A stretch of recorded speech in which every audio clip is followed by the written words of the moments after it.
You're watching Goal.com's mid-season review, focusing on the biggest clubs in Europe. And up for discussion now is Arsenal. Greg, you're pretty close to the club. You follow it closely. What's your assessment of the season so far and where they need to improve? Well, it feels like Arsenal have reached boiling point now at this stage of the season.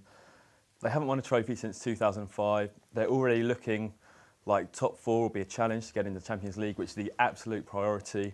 They're out of the League Cup. I can't see them winning a trophy this season. The fans are really ready to revolt. They've been booed off the pitch. There've been protests.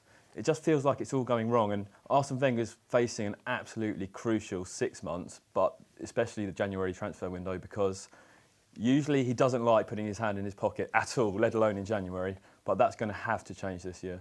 OK, Pete, he needs players. Greg said that. We all know that. Where does he need those players? Well, I think when you look at the most recent transfer windows, he's done business both early and late, and he seems to have got it wrong on every count.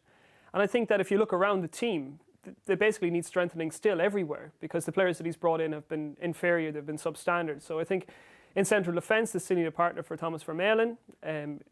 Up front, I don't think Olivier Giroud has been the signing that they hoped he would be. And also, they may have to safeguard against the loss of Theo Walcott potentially in the summer, so they could be looking to strengthen along the flanks too. He's going to spend money, Pete. I think he's going to spend up to 40 million in January. I'm not sure that's enough. 40 million is enough. I mean, when you look at some of the players that they've sold already over the last 2 or 3 seasons, Van Persie, Song, Nasri, Clichy, he's sold to rivals. OK, he sold some of them abroad. But even 40 million isn't enough, I don't think, to get them anywhere near challenging for the title next season even. Yeah, I think the real problem for Arsenal is they've got to play in the Champions League, especially as they're still repaying the loan for the stadium. And that's not a given either at the moment, is it? I mean, to get into the Champions League spots next year. That's why he's going to spend this money. I think they want Adrian, the Atletico Madrid striker, Wilfried Zaha, the Crystal Palace winger, is another player they're going to go for. But you look at it now, and Zaha's wanted by Man City, by Liverpool, by Man United. Why do you even sign for Arsenal at the moment? Well, the thing is, though, he's got to buy players that are better than what he's got as well, or ready to come in and make an impact. Now, Zaha's playing in the Championship. Fantastic talent, looks a great player, but is he ready to come in and make that impact in the Premier League? I mean, he's got Theo Walcott there who, he's already playing for England at that level. Is Zaha better than him? He's not going to win them titles. He's not going to get them in the top Champions League this year. Another problem that Wenger's had in the transfer market is the players that he's lost, the ones that he's brought in subsequently have been of an inferior standard. So you think he's lost Nasri and Fabregas, and he's replaced them with people, I suppose, like Gervinho and Mikel Arteta. He sold Robin van Persie, and Olivier Giroud is the replacement, and Podolski also. And I think that he's lost his eye for a transfer, where once upon a time he was signing players like Patrick Vieira and Emmanuel Petit, and these were really high-class players coming in. He just doesn't have that ability anymore, and I don't know if he is to be trusted with 40 million. And a big problem for Arsenal is they have so many average players on big wages. Marouane Chamakh is on £60,000 a week, and he's an absolutely terrible footballer, and he's been an awful signing. It's not that easy for a manager either to get rid of these players, because who wants them? If they've failed at Arsenal, how's he going to get them trying to sell them to another club on those wages as well? It's going to be difficult for him then to try and get those out the door, to make room for the new signings coming in. That's the problem, that's the deadwood. Players like Arshavin and Chamakh, he would sell them in a heartbeat, but there isn't the interest. But what about Arsene Wenger? We're discussing his team and his players, but what about the manager himself under a lot of pressure? Greg, you speak to the fans quite a lot. Matt, you also speak to people in the business. I think sometimes you have to be careful what you wish for. I was part of a Charlton team that was under Alan Kirbishley.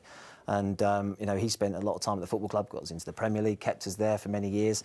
Then he went and, subsequently, the following season, we were relegated. So sometimes be careful what you wish for. Having said that, it's now a long time without a trophy.